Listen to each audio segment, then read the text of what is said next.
We can do it after this meeting. Oh, it's a competition now. Yeah, no, Okay, seriously. sorry.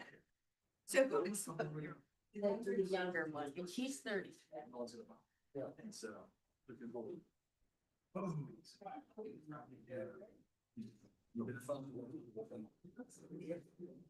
Good afternoon, everyone. Welcome to our meeting of December 15th. Call the meeting to order, tax increment reinvestment zone number 4. First item of business. We will I'll call it to order. I did that. Is there anyone requesting public comment? No, Chair, there is not. All right, with no requests for public comment, we'll move on to consideration of an action on the minutes of our last meeting, or 2 meetings, December 16th of 2024 and September 15th, 2025. I move for approval with the correction on December 16th. My name is spelled incorrectly every time. We need to get that corrected, though. We have a motion to approve the minutes from both meetings. Have a second, and Rick Miller, all in favor, say aye. Passed unanimously, thank you. We'll move to our development update.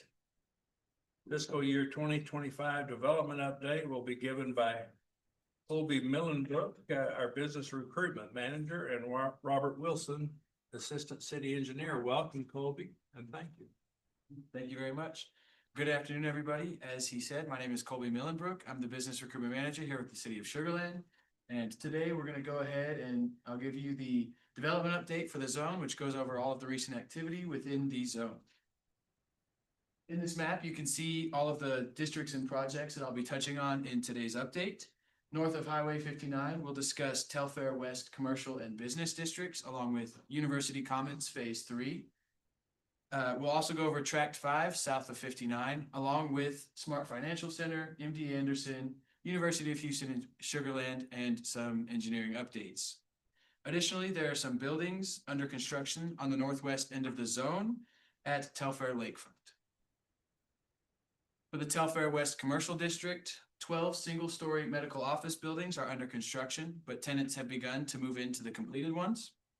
Trader Joe's opened in the University Commons Phase 2 in October of 2024.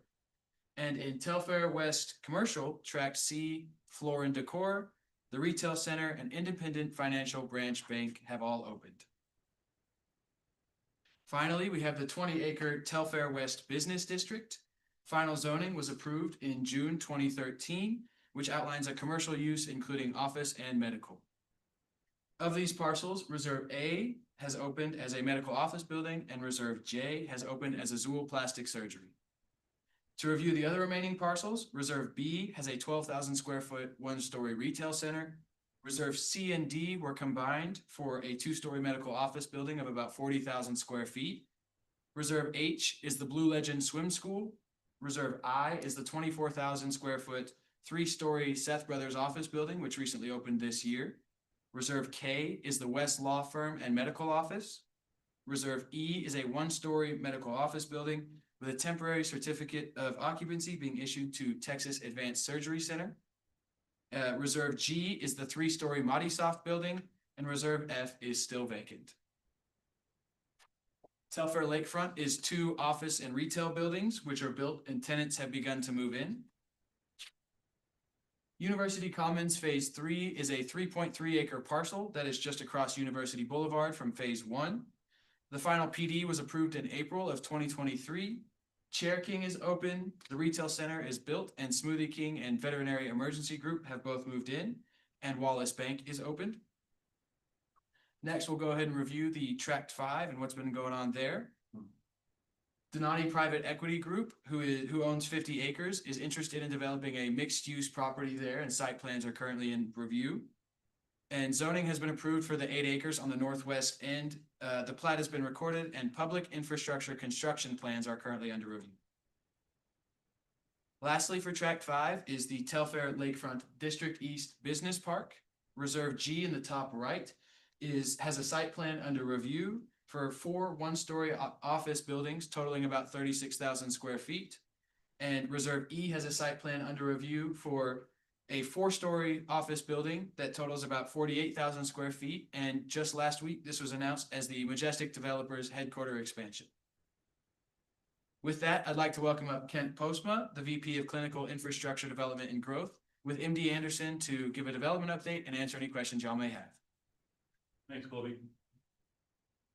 First of all, thank you for having me, and secondly, congratulations, you have a lot of development going on in your city, which is really exciting to see. So, I want to give you just a brief, update and open to any questions, just to get an idea. Colby, you're gonna have to help me here. Yeah, just go ahead and click out of it. And you just press. Gotcha. All right, thanks.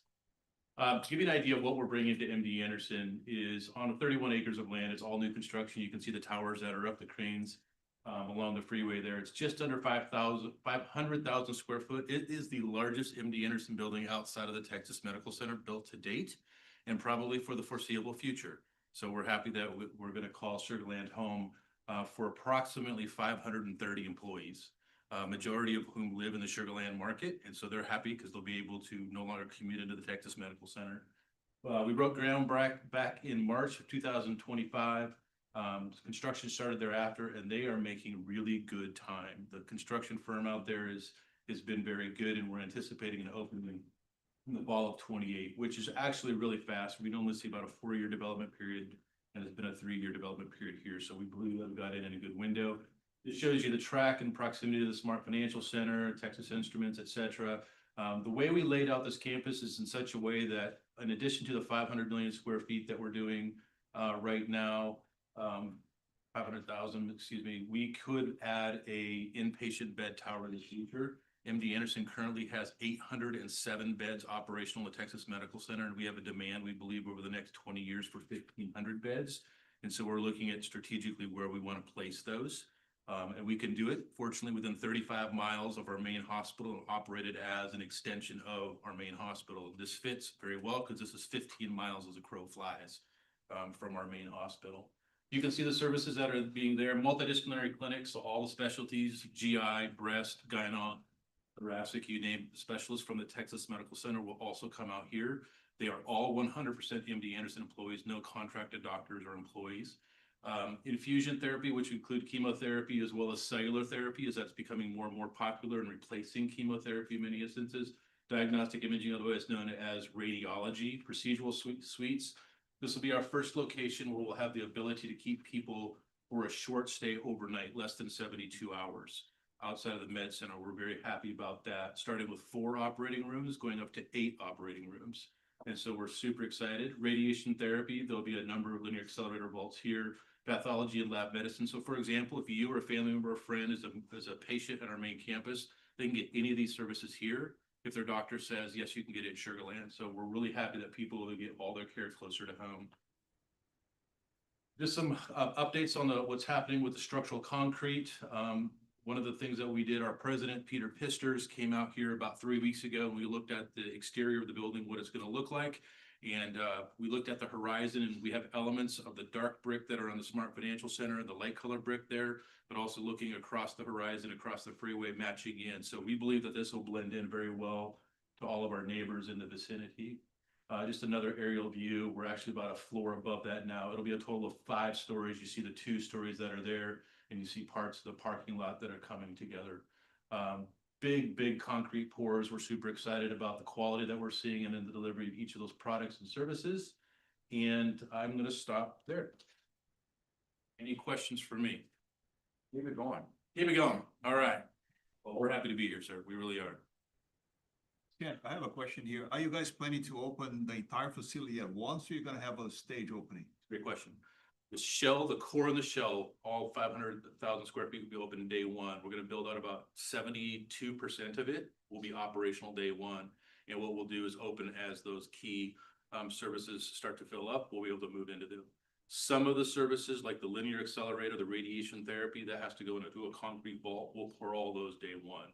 We may only occupy 3 out of the 4, but that structure will be there as well. Hi, Carrie Gornett. I've emailed with you several Yes, times. you I'm have. excited to Yeah. see you here. And I've noticed, since we live very close to this area, how quickly everything's going up. So is that moving the timeline up at all, or? We're hoping so, fingers crossed. We are probably about 30 days ahead of schedule. And hopefully we'll be able to continue to save that back. Where we may gain some, sometimes you can, construction substantial completion happens and then you move in. We're trying to get some of our move in to start earlier if they could free up that space, and that should hopefully open time, get our open earlier as well. And just as an MD Anderson question, you said, a lot of the employees will be able to come out. Will there be a certain time when you're gonna open up, Yep. the jobs for that? Yeah, so typically what we'll do is we'll look at it as a need to fill. So certain positions we'll recruit to faster and say, hey, these are open, who do we need? What typically happens when we expand into a community, like I live in Friendswood, so in League City, we'd open that location. There's a bunch of Galveston County employees that said, I want that spot. But we still have operations at the main hospital, which is great. We want experienced people out in the suburbs. So we have some of our most experienced people out in League City. We will have here as well. But we need to backfill, so it becomes this balance. But I'd say 6 months in advance, we'll see those being posted. And, I learned something a few years ago. We get 2,500 applications a day at MD Anderson. So there's a lot of it, and I'm a test. I've been here for 26 years. I've grown up here. Yeah, so, 27. yes, there you go. So, There you go. Yeah. Any other questions? It is, I just want to put a plug in for it. There are wonderful cancer centers everywhere. My parents are both cancer survivors, and they've gone other places because they've been coming from out of state. But there's something special about MD Anderson. It really is a culture that I not seen repeated anywhere else. I know we spoke about it earlier, Greg, but it is, I think it's going to be a great addition to this community. This is the type of community we want to be in. I'm very excited about it, yeah. I mean, because Most of the doctors that are currently operating on that satellite facility there on Lake Point, going to move into this facility. 100%, we're shutting that one down. That's a leased space. It's our last leased space in the region outside of the Woodlands. Within the Woodlands we leased, but we've decided to go to an ownership model because we want to be here for the long haul. We build this building to be a 35-year building from a construction standpoint, but we intend to be here much longer. I don't have to go anywhere else to see my doctor. No. And what we're adding here that we don't have over on Lake Point is we don't have imaging over there or surgery. So you'll get all diagnostic imaging from simple ultrasound to complex PET therapy or PET scan will be able to be done here. All right. Well, thank you for having me. Thank you. Thank you. Very much. Okay. Thank you. All right, Shannon, back anytime. Thank you very much, Kent. Again, we appreciate you coming out and giving us an update. Regarding Smart Financial Center, up to this point in 2025, 321,757 tickets have been sold across 115 shows. This is pretty similar to last year as well. And the Sweet Shop generated $1,106 in revenue for Visit Sugar Land so far. Next, we will review what's been going on within the University of Houston Sugar Land campus. I'd like to welcome up Dr. Jay Neal, who is the VP of Academic Affairs and Chief Operations Officer for the Katy and Sugar Land campuses. Hi, friends. Jay, So real quick, I want to go back a slide real quick. I know the two sports don't compete for how fast they can get done, but I know there's a competition to get done quickly. Now, that being said, we have 4 children. They're all adults now, and my oldest son is our artist, right? And he gets all kind of crazy. He's the luckiest person I've ever met my entire life. He and I went backpacking in Michoacan in Mexico last year. After the tourist board, we went up to go see the butterfly migration. And so he has a friend in Mexico City. He said, we're going to go for New Year's, we're going to go to her house for this New Year's party. And I said, she's a singer. She's really popular in Mexico, but they don't really know her in the States. But she's a Latin Grammy winner. I'm like, oh, that's cool. So she doesn't speak a whole lot of English. I'm talking with her husband. She just had a special on Netflix. It was all in Spanish. So I didn't really understand a whole lot of it, but it's talking about her tour in the U.S. And I'm talking to her husband, who spoke more. He said, so when you tour in the States, do you come to Houston? It's like, oh, in the Latin market, we have to. And he goes, we were just there. I said, well, where were y'all? And he said, well, we're someplace. I said, it wasn't Toyota Center. I was like, no. I was like, well, the Woodland. He goes, no. as a candy name? I said, Sugarland? And he goes, yeah. So then I pulled off, she had been at Smart Financial like in May. Her name is Mon Lafuerta. So anyway, so just hanging out with Jack. So that's the tie in there. When I saw it, I was like, I remember again, as I drive by the building sign every day on the way home, I remember seeing her display up there. So we're attacking markets. We may not know who the artists are, but our community does. So that was kind of fun. So kudos on that one. Oh, all righty, guys. 6 different colleges. Nursing still here. 40% of Cullen College of Engineering is now in Sugarland. That's huge. College of Education, because of the presence of our school districts, social work is here. Bauer continues to bring out more programs out here. And then liberal arts and social science, that's classes, mostly political science. We're right at the 5,000 student mark in Sugarland. My charge from president is to get the campus to 10,000 students. I'm halfway there, and thank God she never said by when. So we're moving quickly, though. Right now, that's about 3,400 credit hours. That's a lot of students. With that 5,000 number, that does not include our partnership with Wharton County Junior College. That's an additional 1,600 students. Dr. Amanda Allen is their new president. If you haven't met her, it's a very impressive young lady. We're looking to really strengthen what that partnership could look like. We actually met last week to have more traditional, what we refer to as 2+2 programs, where it's an automatic. If your student comes in, especially if they're looking at more business programming or even what we call HRD, human resource development, if their GPA is, ideally 2.8 to 3, and they take, we can align them right up from the front. Here are your math, here's your core. It's an automatic seamless. So these students will start in Sugarland and finish in Sugarland, and it will save families tens of thousands of dollars. This is our beautiful new building. We have these great names for our building. This is Sugarland Academic Building number 2, because one wasn't good enough, so now we have 2. This is about a 75,000 square foot building. Within this, we actually have an imaging research center for biotechnology, as well as our drone laboratories are in there. We've got 4 active learning classrooms. I'm going to point for just a second. I don't know if the tours ever moves, but this right here is the most beautiful conference room you've ever seen, and we'd love to host you all there if y'all want to move and come visit us sometime, because that conference room overlooks our industry partnership zone. So again, that's the 40 acres between this building and the water tower. So I'll get to nursing in just a second. Well, I'll talk about it. Dean Tart would be mad if I didn't mention it. So they're celebrating their 10th anniversary. And again, this is their home. Sugarland is nursing's home, but nursing is everywhere. So their second degree BSN is in Sugarland. Their graduate programs are in Sugarland. Their traditional nursing is in Katy, and then their doctorate in nurse practice is at the main campus tied to the medical school. Let's talk though about this public-private partnership. So right now we're under a non-disclosure agreement with a biotech company who's interested in a 100,000 square foot building in this zone. We're right now going through an RFQ phase 2 for a master developer for the property. So we shortlisted 2. We sent out their homework assignment actually today. And so after we get back from the break, they'll be able to start their presentations to the committee. Hopefully we'll have them named by March, and then we can start developing that next 40 acres. So again, we appreciate TERS for support, even with the drainage study. You really can't see it in this picture, but the little bush to the far left, between the building and the bush, is that retention that we did the drainage study for, that we got permission to fill in.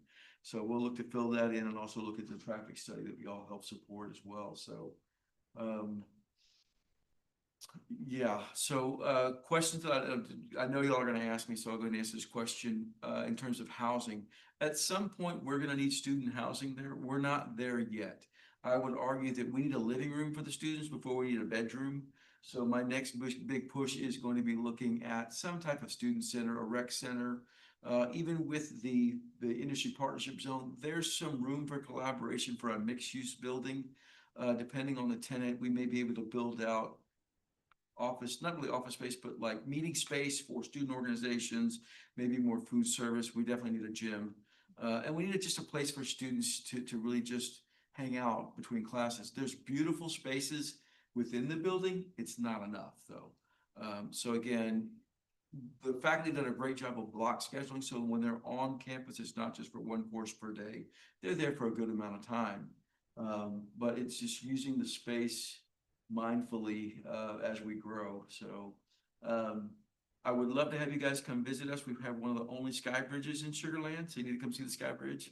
I am working on finding a private donor to put a jumbotron there facing inward, not facing the city, but I want to be able to do tailgates there so we can watch basketball and football games there. But again, as y'all know me, OPM, other people's money, we're gonna find somebody else to help pay for that. So what questions do you have for me? Yes? You mentioned food service. Do you have some type of cafeteria? type So thing right already? now, we do not. So it's very interesting. The buildings have been funded through capital construction bonds. We're limited as to how much revenue we can generate because it's state dollars that were spent for that. So they don't want to use state dollars for us to make money. In SAB one, we have kind of like the airport's a personalized vending machine. Like it's not really vending, but it's self-service vending. There's a coffee machine or sodas. Students can do ramen and sandwiches there. We do have a coffee shop in Brazos Hall, similar to the hotel model for We Proudly Serve Starbucks products. So it's a little kiosk in there, but that's about as much as we can do at this point. Again, with the support of Tours 4, with all the wonderful restaurants across the street, it's not as desolate as it used to be. Students don't want to get in the car to even like the Katy campus, we're right in the middle of Katy, Asia Town. There are 30 coffee shops and tea shops across the street.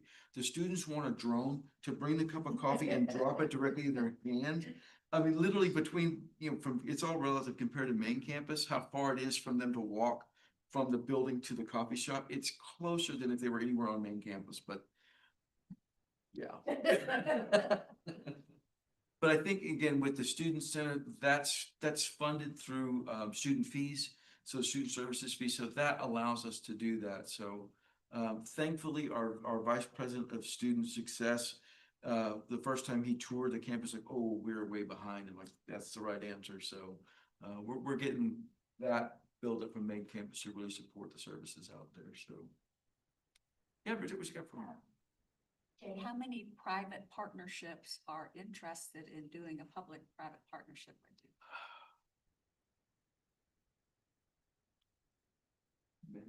I can't really quantify right now. I can maybe visit with you offline, but yeah, it's kind of, we started with the first one and we're really anticipating many more. So yeah, so part of the College of Architecture is also our design lab, which will kind of help with the master plan and usage for this. Really, the first 8 acres, which is the frontage right on 59, we're looking ideally, that would be 2 buildings per phase to put 6 buildings there, and they're each are about 100,000 square feet. So there's a lot of room for a lot of folks in that space. And that would be that's the first 3 phases. It doesn't include the additional 22, 25 acres behind that. So we've got room to grow. We want to be mindful. One of the things with the university, so the way that the property was given to us through TxDOT was the partners that come on campus have to have an academic purpose. This cannot be just a real estate transaction. I actually have a post-it note on my desk that says it can't be a real estate transaction. So they have to have a relationship with the university. It has to be either developing just internships or intellectual property with faculty. They're doing research with us to generate maybe new ideas or even new businesses. That's what we have to lead with, but there's a very strong interest. And then again, there's a plug for literally for plug and play, with that partnership. The model we have with faculty in terms of intellectual property, if you're a new faculty member, you get hired on, they tell you that they almost like handcuff you to your desk, write grants, right? So you write grants, you get money, you hire grad students, you do some research, you get some data, you go to a conference, you publish a paper, and then you write another grant, right? But somewhere along that way, you've developed some type of intellectual property, and the faculty really don't have the incentive or the capacity to think like an entrepreneur and spin that off. So plug and play being in this space is really helpful to help us generate more startups and give faculty either the license to have to figure that out or to start training our students to take over and start their own companies. So thankfully, Dr. Christian Morty, who's our VP of Research and Innovation, was able to travel with the city to the Plug and Place Winter Summit. So we were in California the week right before Thanksgiving. You know, we just see the lens through Sugarland, but to go and see, was there also with us, to see 3,000 people at their corporate headquarters and to see other universities and other businesses that have started up. I don't think the community really understands the opportunity we have with them. So I'm very pleased to be in this space and partnering with the city and really see how that comes about. I really think having the property also is going to leverage that. There's a real benefit to the community. So yeah, it's exciting. Any other questions for Jay? Well, again, thank you all for your continued support. Deeply appreciate you guys. Thank Thank you. you, Jay. Always good to have you.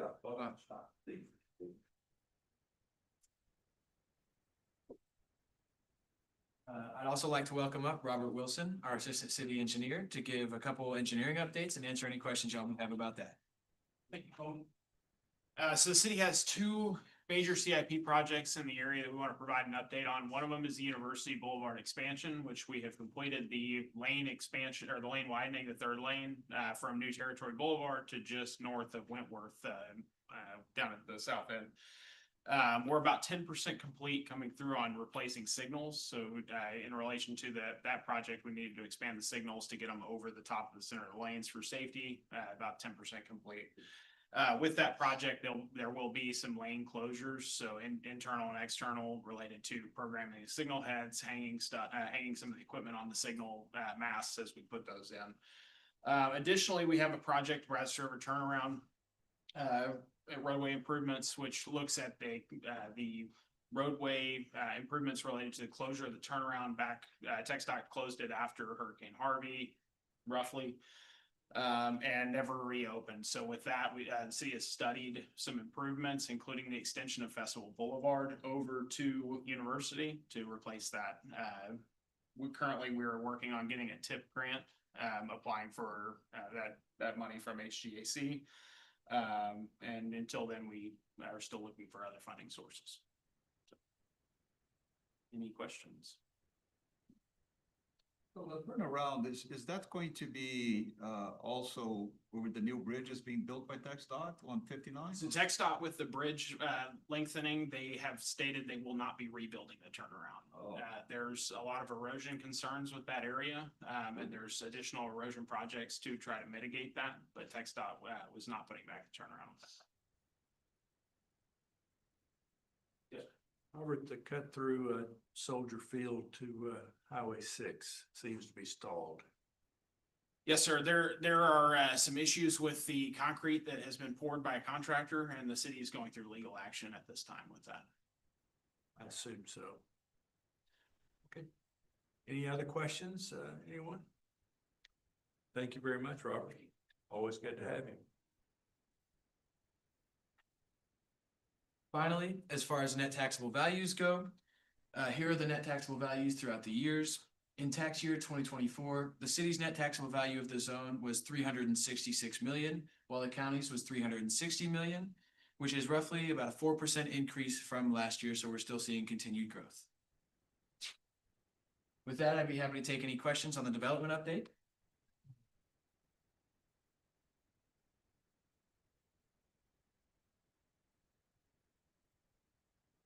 All right, thank you, Colby. Any further questions, comments? Thank you, one and all. As a point of privilege, I would like to thank each of you for your service. This board, you are serving our city well, and I wish you a happy holiday season.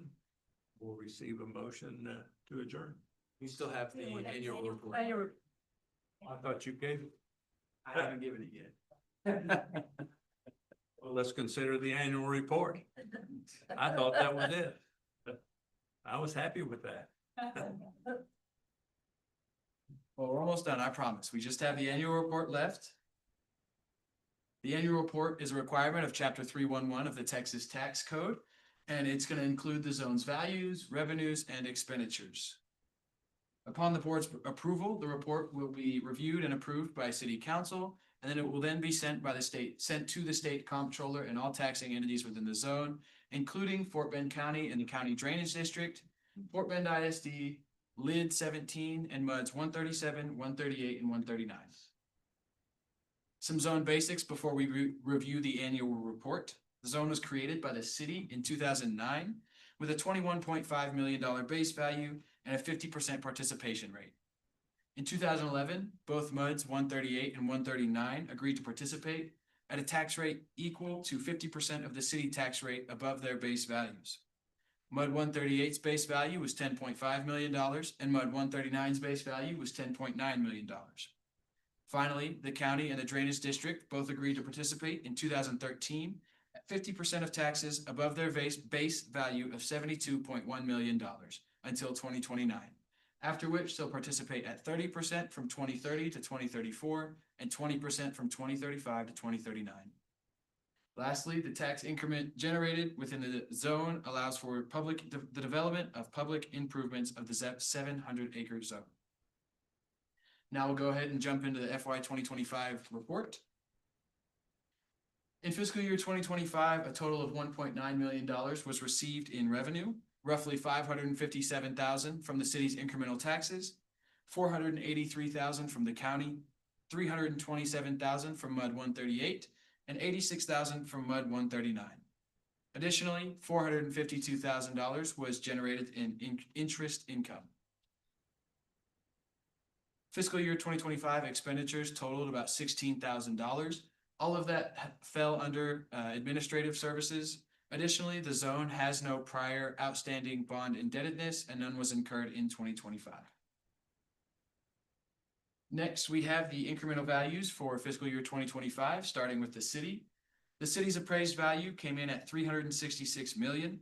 So given the $21.5 million base value, the total captured value was $344.5 million. Next, MUD 138's appraised value came in at $212 million. Given their $10.5 million base value, their total captured value was just over $200 million.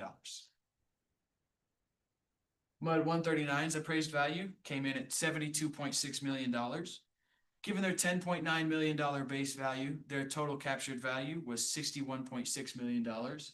You saw this go down this year because of the MD Anderson campus coming off the tax rolls. Next, Fort Bend County and the County Drainage District appraised value is $360 million with a $72.1 million the $72.1 million base value. That brings the county and drainage district total captured value to $288.7 million. Finally, your total tax increment received for fiscal year 2025 is just over $1.5 million. That means since its creation in 2009, the zone has received over $10.6 million in tax increment. With that, staff recommends the board approve the recommendation to City Council for the TERS 4 fiscal year 2025 annual report. And as a reminder, copies of the report will be sent to the state comptroller and all taxing entities within the zone following council approval. Any questions? Thank you, Colby. Yes, Bridget. I'll make the motion that we approve the annual report for the tax reinvestment zone number 4. Thank you very much. Second. Have a second, a motion and a second to approve this report. All in favor, say aye. Aye. Any opposed, same sign. Passed unanimously. Thank you very much. Colby, good presentation. Thank you very much. Now my point of privilege. Thank you again for your time, for your service to our community. It's appreciated and we're doing well. As I look back from our very first meeting, this is where we hoped we would be. And it's really, really exciting to see what's in front of us now. And some of you know my personal story and excitement about the progress of MD Anderson being right here and being our neighbor. Would have saved me a lot of driving. But thank you again. I hope you enjoy the holidays. Be safe, everyone. City staff, thank you very much. Enjoy the holidays as well. And we have a motion in a second.